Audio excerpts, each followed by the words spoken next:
Hello and welcome to the Brutal Iron Gym podcast, where our goal is to cut through the BS and deliver the brutal truth about topics related to health and happiness. Today's podcast is number 1443. The topic is Q&A and the title is Writing Specific Food Selection Nutrition Programs. A little bit of a wordy title there, but what we're going to talk about is a listener sent in a request to work together as a client, a nutrition client, and they wanted to know in a roundabout way, it's kind of being long about being short because I'm rambling, but they know that I'm not a big fan of writing nutrition programs that have specific foods. So, for example, have two whole eggs, half cup egg whites, 1 cup oats for breakfast. I can't stand those programs. Ugh. And I've talked about it a little bit here and there. This person actually was a former client of mine. They're coming back, and they're a personal trainer. So we're kind of talking through like their own approach and like education throughout this process. So I wanted to make a podcast talking about like why I don't like specific food nutrition programs. And then also give an example of when I break that rule, what does it look like? So basically, I'm not a big fan of them because they're not sustainable. If you have a nutrition program that tells you exact food to eat at each meal, it's absolutely not sustainable. And there's a couple factors. Is number one, you're going to want variety. If you're told to eat, eggs and oats for breakfast every day, you're going to eventually say, I want something other than eggs. I want something other than oatmeal. You're going to want variety. So if you don't get the option for variety, you're going to sit there and be like, I hate this breakfast. I hate this diet. I hate this process. And you're miserable the whole time. So it's unnecessary to specify specific foods. So why do that? Why cause that stress and that like disappointment in the process when it's completely unnecessary? Also, you're going to need flexibility. You will not be able to have the exact right foods in the exact right amounts available at the exact right time always. Life gets in the way. It 100% will mess you up. You'll have a doctor's appointment. You'll have to fast for something. Somebody will need something from you because that's what people do. There's just going to be unpredictable moments. And that means you're going to miss meals and or have foods available to you that aren't on your program, but aren't necessarily bad foods. So you're going to need flexibility. Specific food selection nutrition programs don't allow that. Also, it's unnecessary mental stress. You're going to try to be perfect to these specific foods, and that's absolutely unnecessary to have specific foods being like, okay, you can only have ground beef. You can't have any other meat whatsoever. That is stupid. Unless you have some kind of medical condition, there is no reason why you can't make up the protein, the digestion rate, and even like the fat content through other foods and still match calories, still match the needs, of that meal. So you're causing unnecessary mental stress. And then the other part is whatever results you get from that program will not be sustainable because you can't maintain those behaviors long term. So if you're doing that to try to hurry up and lose 30 pounds, in 30 days or something before vacation, sure, you might lose the 30 pounds. You might look good for your before and after photos. You might look good to win some kind of weird online competition, for body transformation. But all the progress that you made, you will not be able to maintain because you can't maintain the habits, the actions that caused that result. So it's not going to be sustainable. So it's not sustainable because you can't keep doing it forever, therefore you won't keep the results of it forever. You're going to want variety, you're going to need flexibility, and you're going to cause unnecessary mental stress trying to be perfect to things that don't even need to be perfect, that don't even matter. So we have a podcast, if you want to listen to it, is podcast 1272. It's a nutrition podcast titled What Matters Less Than You Think. And that essentially just talks about like what you eat matters a lot less than what you think it does. So podcast 1272, if you want to go back and check that out, it would be a good podcast to kind of explain that in greater detail. Now, I do want to go ahead and give an example of one I wrote recently where I did give specific foods, but I also gave the variety and flexibility and gave clarity to what matters most within that program. Now, why did I do that in this case? In this case, the person wanted to jump on some things right away, and we had to kind of take advantage of the situation they were in to make sure we got the fastest, best results possible. And then we're going to kind of phase out into stuff that is more sustainable. Now, that was very vague on purpose, but there are many reasons as to why that's the case. I'll leave that up to individual aspects. But I just wanted to show how I would manage writing this, because essentially the trainer that I was talking to, this is what they wanted to know. How could they do this as well? So people often ask them, I want to know exactly what to eat. And my answer always is back like, no, you don't. Because you're not going to want to eat that in 3 days. In 3 days, you're going to ask me for something else. I'm going to be pissed off because I took all the time to write down these specific foods. You already in 3 days tell me what else to eat. And then all of a sudden, I'm trying to guess at what you want to eat for lunch. And that's just a dumb game. And as a trainer, I can tell you that that's an awful game to have to play. Is somebody's like, well, tell me what to eat. It's like, well, what do you like to eat? Well, just tell me what to eat. Okay, here, eat this. Well, I don't like that. It's like, oh my God. So I go nuts, as you can tell. So I want to give an example on what it looks like. Okay, enough of me rambling. So for this most recent example, I gave them a nutrition program, and kind of the base template, the stuff that I kind of send out, would have like podcasts on kind of like explaining what matters the most when it comes to nutrition, which is like tracking calories. That's the most impactful component. Calories matter way more than the exact foods you eat. So whether you eat white rice or brown rice means nothing unless your calories are correct. The second most important thing is protein. The third most important thing is timing of your calories and protein. Then the fourth most important thing is actually the what of what you eat, whether it's brown rice or white rice. So most people start at 4, which is why their diets work haphazardly or don't work at all, or they're not sustained results. You actually need to start at what's number 1, what's most important, which is calorie control. And getting the calories correct to what your goal is, whether it's to lose fat, whether it's to increase muscle tissue, whether it's to just change your body composition, whatever it might be. So that's one of the podcasts to send out. And then we also talk about meal schedule. So I asked them, I asked all my clients like what their current schedule looks like. I then, either say like, hey, that looks great, or maybe we need to move these things around. And then I also share a podcast, which is podcast number 1147, which is a nutrition podcast titled Eat Early, Eat Often, Eat to Match.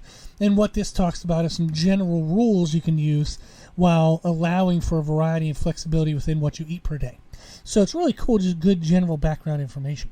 We also then talk about food tracking. I often have clients use some kind of tracking app like MyFitnessPal, My Macros. There's about 4,000 other ones out there, but I have them use something just that way I can kind of see what they're doing every day.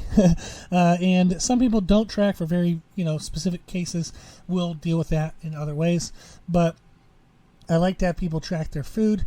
So I give them a video on like a tutorial on how to use MyFitnessPal, a video on how to measure and weigh foods, things like that.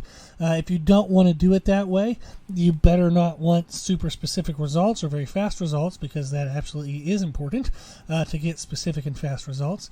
And it's also helpful to learn how to eat. So when you track and like when you measure things, when you track what you do, it's not like you have to do that for the rest of your life. You will very quickly learn like what 6 ounces of meat looks like or 4 ounces of meat looks like. You'll quickly learn, okay, here's 2 or 3 meals that I know hit my macros. They hit what I need for calories and protein. I don't ever have to weigh those again. I eat exactly what I ate yesterday, if I want that meal. So you might find, okay, for breakfast, there's 3 or 4 options that work well. Lunch, 3 or 4 options. Dinner, 3 or 4 options. Snacks, 3 or 4 options. And then every once in a while, if you go out to eat or something random happens, you might have to dip into the app to kind of measure out what's around you and see what would be the best choices. But it is not something you have to do all of the time. It's just you learn how to do it now, and then you kind of coast. So learning how to ride a bike, you got to use both hands, all your attention, and then eventually you can use one hand or no hands and talk to a friend while you're doing it. Tracking food is the exact same way. Then we also talk about food choices. So once we have kind of the calories accounted for, the protein accounted for, we talk about, distribution, kind of the timing of those things. We do talk about specific food choices. I have a podcast that I share, which is podcast number 861. It's a nutrition podcast titled Meal Comparisons, What Makes a Good Meal Good. So we can learn what foods to select. We also have podcast 1033, which is a nutrition podcast titled Macronutrient Quality, What Are the Best Foods? Pretty good podcast there. So you can check out those for yourself as well. I then give them a healthy foods list, which is an example of a bunch of different foods that fit into, like are these good fat sources, good carb sources, good protein sources, and things like that.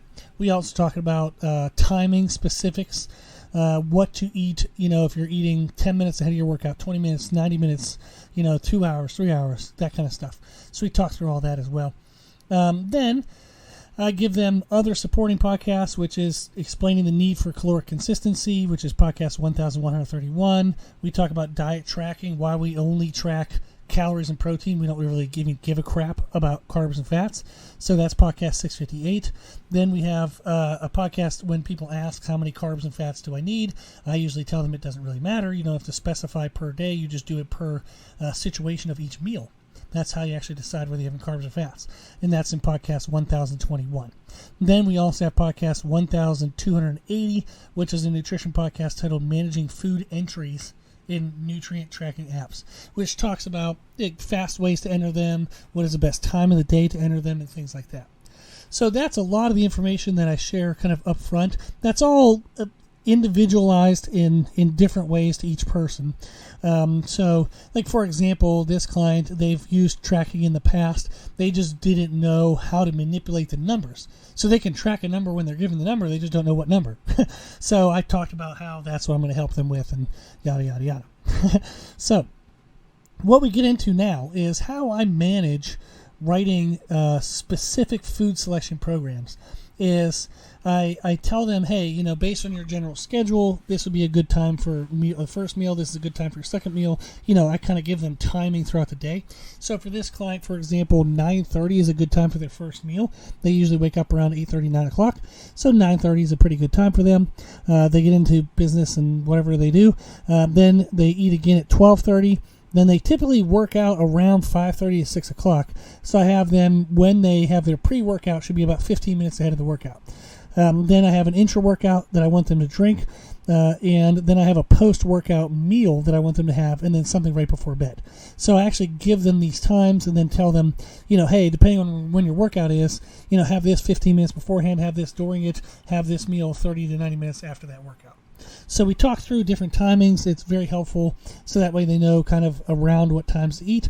Now, this person, for example, I gave them 2 options per meal of specific food choices. I also gave them the range of calories and protein that each of those meals offers. And then I gave them option number 3, which is the same calorie and protein range, and then just say if you want to make your own meal, aim for these target ranges.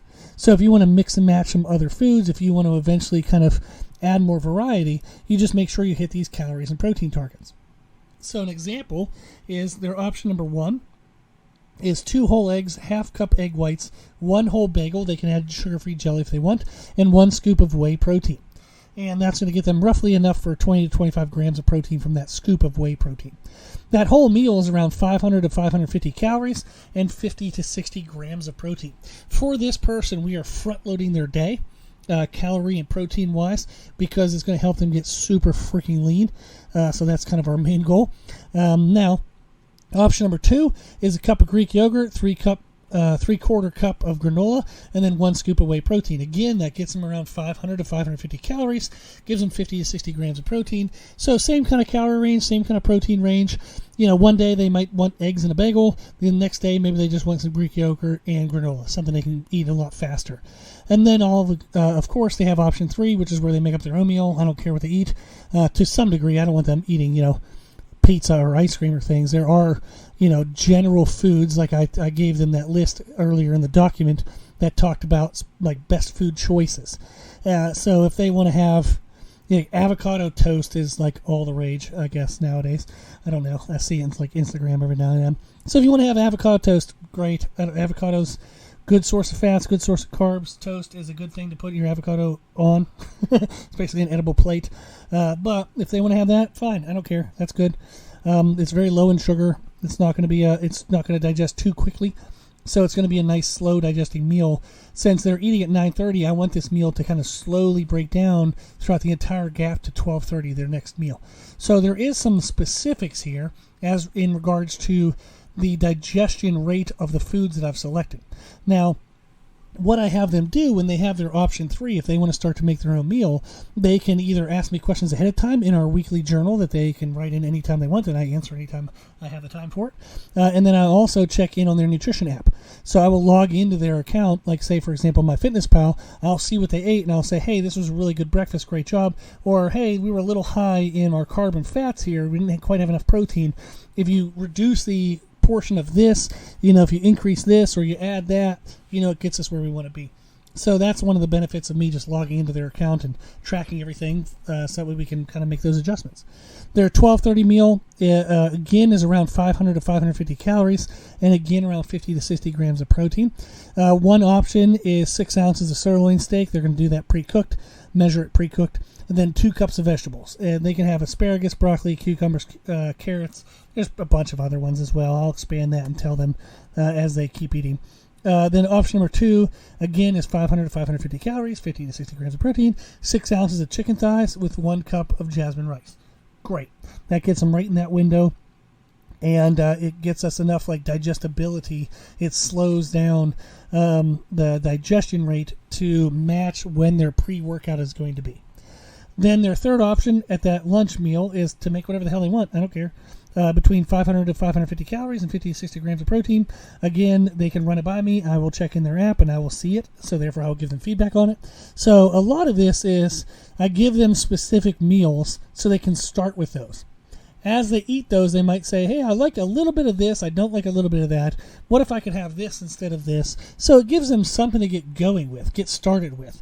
But then they can start to make modifications and changes. So they start with a known good thing, and then they modify from that to still be within the proper calorie and protein ranges, which allows them to still know that they're doing well, but it gives that a variety, it gives that flexibility, it gives that understanding that the specific foods aren't what we want, it's the calories, the protein, and the digestion rate that we want.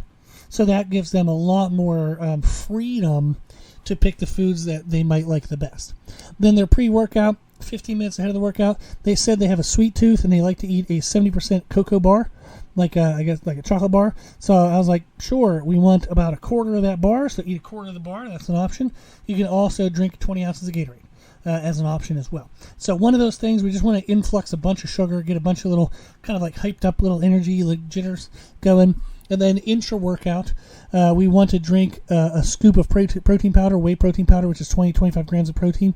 What I'm really trying to do is to manage muscular damage through the workout, which is why we have very slow digesting proteins at lunch, so the proteins are still digesting within their bloodstream around the time of the workout. We also have an influx of whey protein powder coming in at the time of the workout, so they're going to have a ton of available protein in their bloodstream, which is really going to help kind of manage muscular tissue damage actually during the workout. Then this leaves us with less post-workout damage, which allows us to consume less calories post-workout, which allows them to lose body fat throughout the evenings and while they sleep. But the whole next day, the big breakfast, big lunch, it helps to make sure we make all those repairs. We burn off any excess energy because they're up and moving and being active. So it really, really helps maximize muscle tissue growth, because I put a program that's paired with this style of eating, and it helps them maximize leanness. So this is all layered in very specifically for these goals. So their option for post-workout meal, which they would eat 30 to 90 minutes after the workout, again is 500 to 550 calories, again 50-60 grams of protein. It's 6 ounces of sirloin steak, again with the vegetables. That's another option for this meal. And then at this meal, we don't want the rice as a carbohydrate option, so it's 6 ounces of chicken thigh mixed with 2 tablespoons of peanut butter. You don't literally have to mix it. That's just, you want to eat both of those at the same meal. And then 2 cups of vegetables. So what this does is it gets some slow digesting protein, enough vegetables to kind of add some volume to the meal to make them feel fuller. We actually have a chemical in our body that when the lining of our stomach is stretched, it sends this chemical signal to the brain that makes us feel full. So if we just add more bulk to the meal, they will feel fuller even if the meal doesn't have a lot of calories. So it's a nice little trick. Then what that does is it's going to allow them to have a nice slow digesting protein source, which will help with muscular growth and repair throughout the evening. Then before bed, they have a whey protein powder, 20 to 25 grams of protein. So this is what their day would look like. Is it gives them two very specific meal options. I gave them the exact food, the exact measurements based on their calorie and protein needs. This is going to really, really push tons of muscle adaptation because I made a program super ridiculously high in training volume and muscular damage, but really low in joint stress. So really fun kind of experiment there that they're going to love. They're going to love it. And then non-training days, they're going to have the normal breakfast, the normal lunch, and the normal dinner, kind of their post-workout. They're just going to be skipping the pre-workout, the intra-workout, and the before bed meal. So it makes it super easy. That way they're not having to memorize all these different foods for different days. Maybe they start a day thinking they're going to train, but they find out they're not going to. None of this messes them up. They're already on track. Then I give them their kind of macronutrient targets. So overall daily calories for training days is 1850 to 2050. Then non-training days is 1500 to 1700. Daily protein is 180 to 200 grams on training days, 150 to 180 grams on non-training days. So this gives them kind of ranges that they know they're having a good day. Even if they make some changes to breakfast or they make some changes to dinner or lunch, if they hit within these main targets for calories and protein, then we know we're on track. I then gave them an extra little tip on supplements I want them to take. So this was how I would set up a food selection specific nutrition program. So I thought that might be helpful for people to listen and see why I'm not a fan of having that style of nutrition program without the options, without the flexibility, without the developing it into a lifestyle type of process. And why I love having the ability for us to talk and communicate every single week with the online journal, and for me to get into their tracking information to give them specific feedback per meal per day. It's an amazing, amazing way for us to manage it all, because that way I can get my hands on everything and we learn all the details and we learn it in the order of what's most important and what they can adapt to. So super fun. Thought it was fun to kind of talk through that. If you want any help setting up your own nutrition program, of course, that's what I can do. Just email me at brutalirongym@gmail.com. Thank you for listening to the podcast. If you like the podcast and you want to share it, if you think it's helpful to other people, please share it. You can share it on social media. You can share it in a conversation with a friend. However you share it, I appreciate that you share it, and I hope that they'll then appreciate that you shared it because they found some good stuff in it. Thank you to the patrons of the podcast, the people who financially support the podcast. The podcast is well over $1,000 a year for hosting costs. I give an hour to it every day, and I want to keep it for free. The donations that we get do help cover some of that cost, which I greatly appreciate. If you would consider donating, if you don't yet, it would be very helpful to help cover the remaining amount of the costs. Even just $5 a month is super helpful. I really do appreciate it. If you want to donate, you can do so at our website, which is www.brutalirongym.com. There's an option there for a one-time donation, monthly donation, yearly donation. Anything you can give is greatly appreciated. Thank you. Also, if you like the information we share in our podcast, you can find more from us on our social media channels on Instagram, Facebook, Twitter, and YouTube under the name Brutal Iron Gym. If you have any questions, feedback, suggestions, anything you want to know, let us know at our email at brutalirongym@gmail.com. As always, I hope this was helpful, and thank you for listening.